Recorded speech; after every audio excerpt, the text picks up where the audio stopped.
Ẹ kú dédé wòyí ní gbogbo ibi tí ẹ ti ń gbọ́ wa.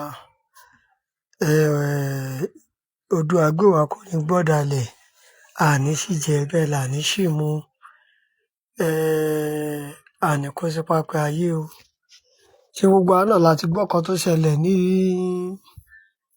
ìpínlẹ̀ Kaduna ní ìjọba ìbílẹ̀ kan níbi tí wọ́n ti jí àwọn èèyàn kan ní 177 èèyàn tíjọba tún fẹ́ pa wọ́n lẹ́nu mọ́ pé kí wọ́n má lè sọ̀rọ̀. Gẹ́gẹ́ bí wọ́n ṣe ń pa wá lẹ́nu mọ́ pé ká má lè béèrè fún òmìnira ilẹ̀ Yorùbá níbí, tí wọ́n pa àwọn àgbẹ̀ wa mọ́nú oko tí wọn ò fẹ́ ká sọ̀rọ̀, tí wọ́n pa àwọn ọmọ Íbò lẹ́nu mọ́ kán má sọ̀rọ̀.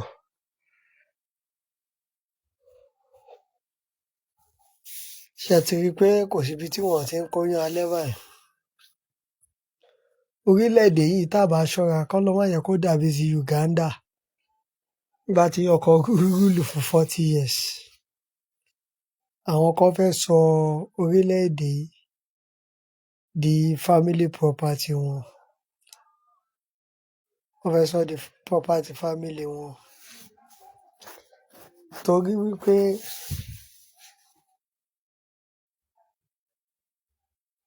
ojoojúmọ́ nìwà ìjínigbé, ìpànìyàn ló ń pọ̀ sí lórílẹ̀-èdè yìí.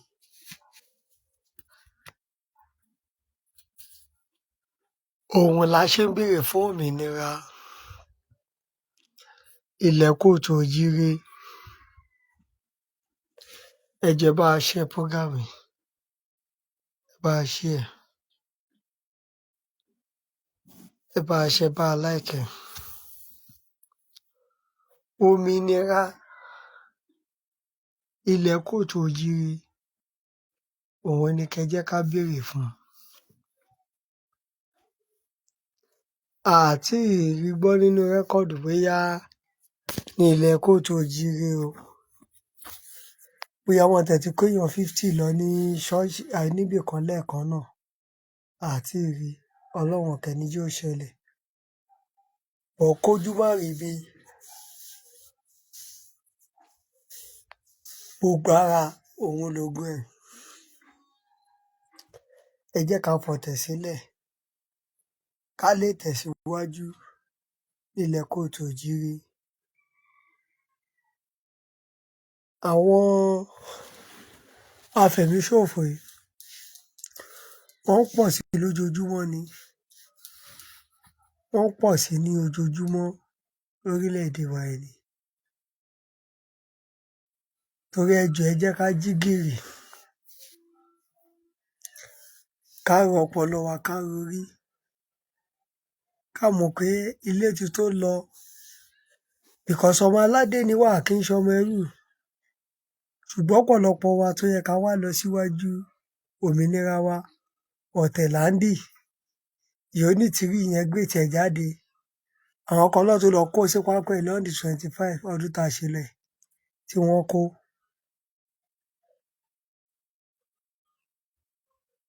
Kẹ́hìndé Kọ́láwọlé, ẹ káàbọ̀ sórí ètò, ẹ bá wa share program yìí. Ẹ bá wa love, ẹ bá wa like, ẹ káàbọ̀ sórí ètò. Nítorí wípé ẹ jẹ́ ká ṣí ọpọlọ wa sílẹ̀. Nítorí wípé ibi tá à ń lọ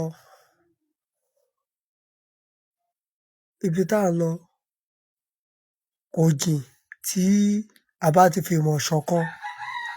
Àìfìmọ̀ kan ṣọ̀kan wa ló kó wa sí wàhálà tá a kó sí.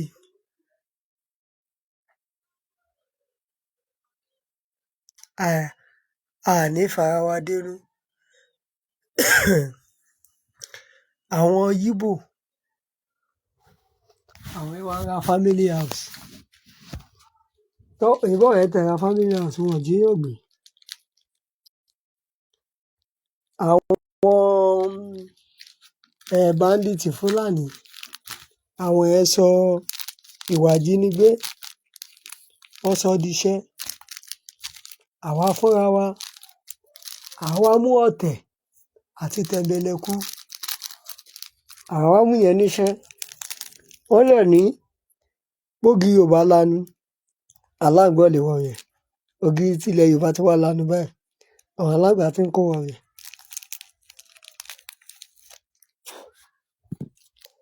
Ẹ máa gbọ́ ọmọ òpònú Yàyà Gàmbàrí nígbà tó máa sọ̀rọ̀.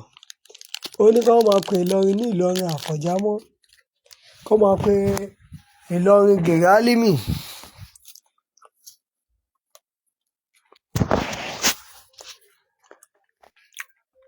Mo kàn mọ̀ pé tó bá jẹ́ ọ̀tẹ̀ ọ̀nà àìlẹ́tọ̀ọ́ òun ló fi gba ilẹ̀ Ìlọrin lọ́wọ́ ìran Yorùbá, lágbára Ọlọ́run Elédùmarè máa gbẹ̀tọ́ wa fún wa padà, máa gbà padà.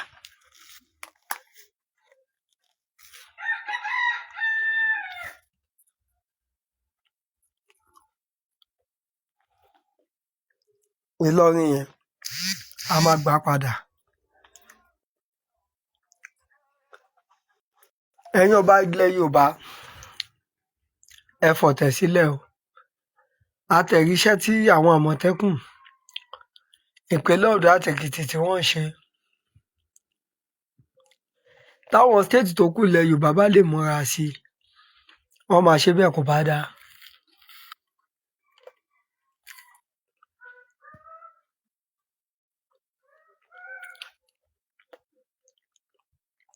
Ẹ jẹ́ ká fọ̀tẹ̀ sílẹ̀ lásìkò táwa yìí.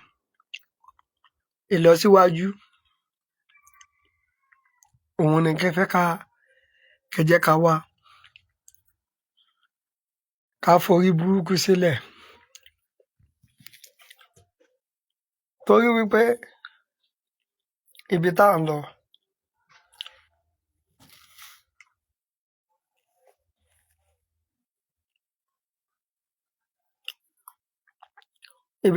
ò jìn rárá.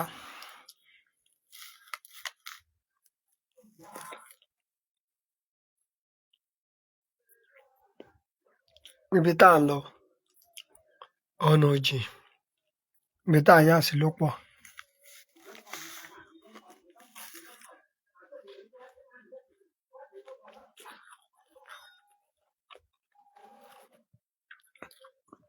Èèyàn tó ń jà fómìnira kò ń rẹ̀. Ọ̀pọ̀lọpọ̀ àwọn tá a jọ ń jà fómìnira wọ́n ti yà síbòmíì, mi ò kẹ̀ dá wọn lẹ́bi. Torí ọ̀pọ̀lọpọ̀ àwọn tí à ń jà fún náà wọ́n padà ń dá wa lẹ́bi ni.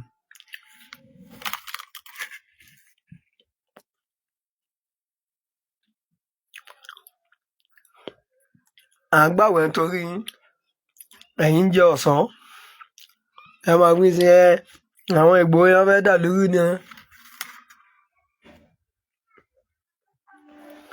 Ẹ jẹ́ káwa náà bọ́ sórí TikTok, orí Facebook, orí gbogbo social media, ká bẹ̀rẹ̀ 30 days challenge kí wọ́n free Ìgbòho.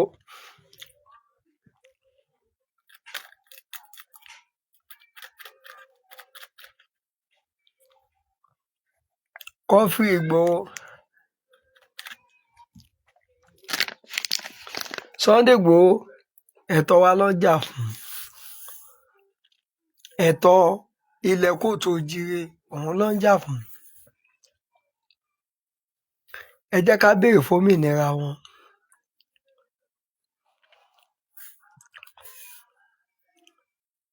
Tí Sunday Ìgbòho nísìn tó bá dé sí tó bẹ̀rẹ̀ sí ní pọ́nwó, àárí gbogbo àwọn èèyàn kan bí Ìgbòho ni mí, ọmọ ìlú ẹ̀ ni mí, ọmọ ilé kan náà ni wá. Àárí inú wọn kọ́ bọ́ta kọ́ ṣe protest pé kọ́ free Ìgbòho. Ọwọ́ epo lára yé ń bá ní ńlá, wọn ń bá ní látẹ̀jẹ̀. Ọ̀pọ̀lọpọ̀ ẹlòmíì tí wọn gbúrò Koiki Media wọn tá ọ̀gá Koiki lè tà gbúrò yín, kò sí èèyàn tó béèrè. Adẹ̀ náà wó òmìnira ilẹ̀ Yorùbá.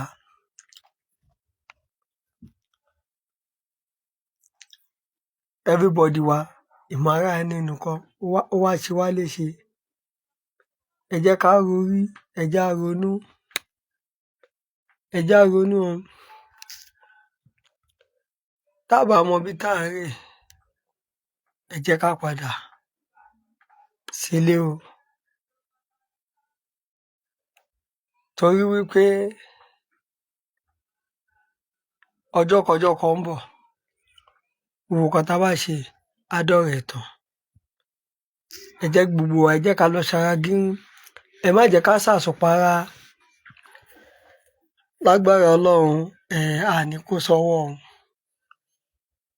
Ọlọ́run á dẹ̀ fi ẹnìkọ̀ọ̀kan wa lọ́kàn balẹ̀ o. Ẹ jẹ́ má gbàgbé láti ṣe ìrànlọ́wọ́ àti àtìlẹ́yìn fún iléeṣẹ́ Koiki Media, torí iléeṣẹ́ yìí ó yìí dúró tán wípé òmìnira ilẹ̀ Kóòtù Òjíire ó gbọ́dọ̀ wá sí ìmúṣẹ, ó dẹ̀ máa wá sí ìmúṣẹ lọ́lá Ọlọ́run, lọ́lá àwọn tó ní ilé ayé. Bó ṣe máa jẹ́ nìyẹn. Once again,